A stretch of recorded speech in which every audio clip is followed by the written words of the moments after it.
Lagi kong pinupush yung mga videos about phones na dapat may eSIM feature yung phone na bibilin mo. Isa sa mga rason ko dyan is yung paglipat ng Saudi networks. Kasi sa Saudi, pwede natin gawin yan online. Tapos, i-avail lang natin yung eSIM nung network na gusto natin lipatan. Pwede tayong bumili ng bagong number online. And pwede rin natin ilipat yung current mobile number natin sa network na gusto natin lipatan. Okay, so dun nga sa recent video ko, sabi ko nga ang mahal na internet plan na available dun sa network ko, nawala na yung 125 reals lang per month. So, ang sumunod na available para sa kanya na may unlimited social is 175 reals, which is sobrang mahal, lalo na papasok pa yung tax na 15%. Dito sa Lebara may nakita ko mura, so lilipat ako dito. So, ganun lang yung gagawin natin. Kung ano yung network na gusto mong lipatan, yun yung pupuntahan nating website. So, ang gagawin ko example dito is Lebara. So, pupunta lang tayo sa lebara.sa/en. Tapos, itap natin yung Explore Prepaid Plan. Make sure na nandito tayo sa Prepaid tab. Tapos, hanapin mo lang yung internet plan na gusto mo. Yun sa akin, perfect na tong Yala 110. Bali, 110 plus 15% tax. Bali, ang babayaran ko talaga dito is 126.5 reals. Tapos, may 1,100 minutes of calls na. May 40 GB of data. Tapos, unlimited social. So, pagdating sa mga unlimited social, ito yung mga pasok dyan. YouTube, Snapchat, Instagram, Facebook, X, WhatsApp. Tapos, yung Messenger hindi kasama dito. Kung malakas ka mag-video call at saka Messenger calls, babawas yan sa actual data na 40 gig. Since ito yung gusto ko, itatap ko na yung ad. Idagdag ko na rin dito na valid for 30 days yung internet plan natin. Pipili ka ngayon dito kung physical SIM or eSIM. Ang pipili natin dito, eSIM. Tapos, tap natin yung continue. Okay, so inote mo lang to. Bali, 110 yung cost ng internet plan. Tapos, may babayaran din tayong 20 reals para sa eSIM. Bali, ang babayaran talaga natin dito, bali 130 yung total, plus tax, 149.5 reals yung babayaran natin. Itap na lang natin yung confirm. Pero next month, kunyari nakalipat ka na ng Lebara, so starting next month, ang babayaran mo na lang dyan is yung 126.5 reals.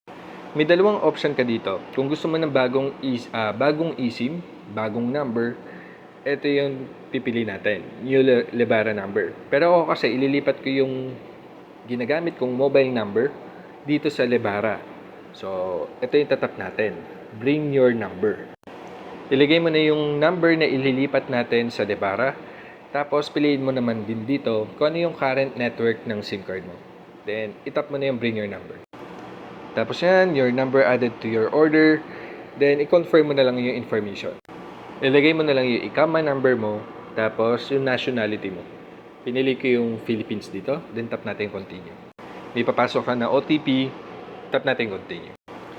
Sa Marilyn ng babayaran mo. So, 149.5 reals. Lagyan mo ng check yung box ng I agree. Then, tap mo na yung proceed to payment. Pinili ko yung bank card. Yun yung pambabayad natin. Then, tap natin yung buy now. Tapos, piliin lang muna natin yung logo ng ATM card na gagamitin natin. Ako kasi Philippine ATM card yung gagamitin ko.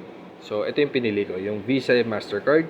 Then, nilagay ko na yung card details ng Maya credit card ko. Or pwede din kahit anong Philippine or Saudi ATM card basta may Visa or Mastercard logo. Tapos, lagay mo na dyan, then tap mo na yung pay now. Tapos yan, OTP na lang, then tap na natin yung submit. Tapos yan, order successful na tayo. Ako kasi yun na-experience ko nung tinap ko to, nung inactivate ko na yung eSIM, nag-error. So, pinalipas ko na lang muna yung ilang minuto hanggang sa may na-receive akong text message from Lebara. Pati din sa email ko, nag-email din yung Lebara na confirmation na nag-avail ako ng Lebara eSIM. Once na nagkaroon ka na ng confirmation from Lebara dun sa text message, pupunta tayo sa lebara.sa, tapos hanapin mo lang yung menu, tapos ang pupuntahan natin dyan is support. Tapos support center, tapos hanggang makita mo to. Itatap natin yung activate your SIM. Enter mong ulit dito yung ikama number mo, then tap natin yung continue. Lalabas lang to. Pagkatap mo niyan, mag-expand to. Itap lang natin yung authenticate with NAFAT. May lalabas lang na number dito. Tapos buksan natin yung NAFAT app. Ito yung tsura nun. So, yung NAFAT app na to, buksan natin.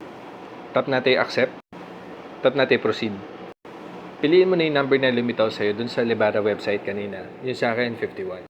Enter mo na lang yung PIN code ng NAFAT app mo. Tapos, selfie na lang. Pag nag-green to, tsaka mo siya itap.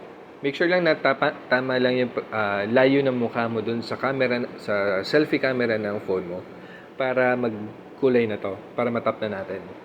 Pag naging okay na lahat, balik na tayo dun sa Lebara website.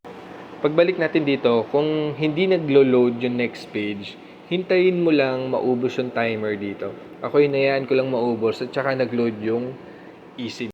So, yan yung nag-i-experience ko. Nung naubos na yung oras nung timer dun kanina, lumabas na tong eSIM sa akin.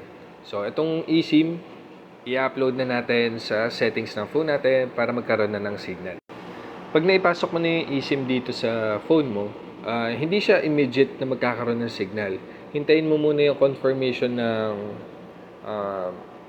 from CST, pati yung text message mismo ng Lebara na successful na yung pag-port niya ng number mo into Lebara network.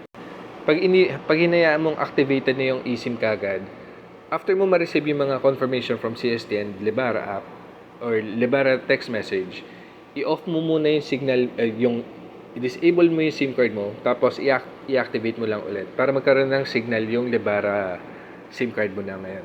Tapos yun na, enjoy your new network. Pero old number pa rin.